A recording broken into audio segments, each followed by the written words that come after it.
The real test came in November. Sarah's company landed a major client, and her boss, Rachel, asked her to lead a high-stakes project that would require late nights and weekends for the next month. It was a big opportunity, visibility, a potential promotion, maybe even a raise. But it would mean sidelining her design business and training, just when she was gaining momentum. Rachel laid out the details in a meeting, her enthusiasm palpable. "Sarah, you're my go-to. I know you'll crush this. Can you take it on?" Sarah's heart sunk. This was the kind of yes she'd always said without thinking, the kind that earned her praise but cost her dreams. She thought of her calendar, the blocks she'd fought to protect. She thought of David's words, "You're not a charity for other people's priorities." She took a deep breath. "Rachel, I'm honored you thought of me, but I'm stretched thin with existing projects, and I can't take on something this big without compromising quality. Could I support the team in a smaller role instead?" The room went quiet. Rachel raised an eyebrow, clearly surprised. Sarah braced for pushback, but Rachel nodded. "Fair enough. I appreciate the honesty. Let's find you a role that fits." Sarah walked out of the meeting, legs shaky but spirit soaring. She'd said no to her boss, not out of defiance, but out of respect for her own limits. That evening, she celebrated with a long run along Lake Michigan, the city lights glittering like her newfound clarity. By spring, Sarah's life looked different. She'd run her half marathon, crossing the finish line with a time she was proud of.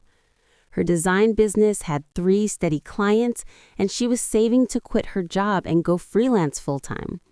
She still worked hard at her day job, but she was strategic, taking on projects that aligned with her skills and saying no to those that didn't. Her calendar was her shield, her roadmap, her proof of seriousness. She still said yes to things that mattered, dinners with friends, mentoring a junior colleague, volunteering once a month, but only when they fit her vision. She learned that saying no wasn't about closing doors, it was about opening the right ones. One evening, as she sketched a logo for a new client, her phone pinged. It was Jenna asking if she'd help with another fundraiser. Sarah smiled, remembering her first no. She typed back, "Sounds amazing, but I'm booked. Let's grab coffee next week to catch up instead." Jenna agreed, no hard feelings. Sarah leaned back, looking at her calendar. Tomorrow's blocks included a morning run, a client call, and an hour of white space for reflection. It wasn't perfect, but it was hers. Each no had bought her an hour. Each hour had built a step, and those steps were leading to a life she'd only dreamed of before.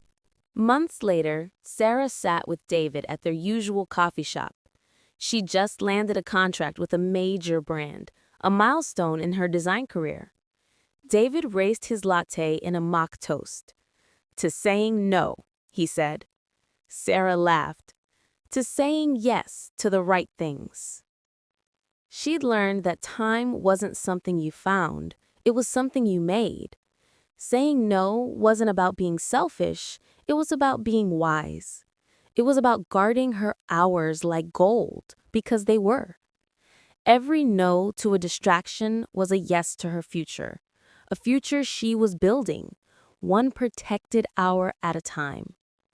As she walked home through the bustling Chicago streets, Sarah felt a quiet strength. Her calendar wasn't just a tool, it was a declaration of who she was becoming. And for the first time, she wasn't afraid to say no to anything that didn't belong in that vision.